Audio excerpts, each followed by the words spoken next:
हत्तूर गटातून अपक्ष उमेदवार खाजा मेन काझी निवडणूक रिंगणात। सोलापूर जिल्हा परिषद व पंचायत समिती निवडणुकीसाठी हत्तूर गटातून अपक्ष उमेदवार म्हणून खाजा मेन काझी निवडणूक रिंगणात उतरले आहेत।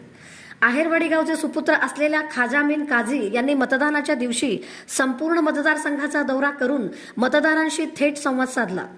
यावेळी त्यांनी माध्यमांशी बोलताना मतदारांचा सकारात्मक प्रतिसाद मिळत असून निवडून येण्याचा पूर्ण विश्वास व्यक्त केला आहे।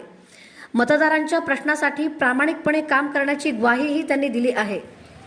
मी खाजा मेन काझी हत्तूरगण यामधून अपक्ष उमेदवार होतो। आज वोटिंग झालेली आहे। तर हत्तूरगणामधील सर्व नागरिक आणि माझे मित्रमंडळ यांचा मी मनापासून आभार व्यक्त करतो की ह्यांनी मला आज लई मोठ्या प्रमाणे त्यांनी मला साथ दिले स्टार्टिंगपासून आजपर्यंत। आणि मला असं वाटतं की ह्या सगळ्यांच्या साथमुळे मी निश्चितपणे मला विश्वास आहे की माझा काही चांगला रिझल्ट लागेल। एवढं बोलून मी सगळ्यांचा धन्यवाद।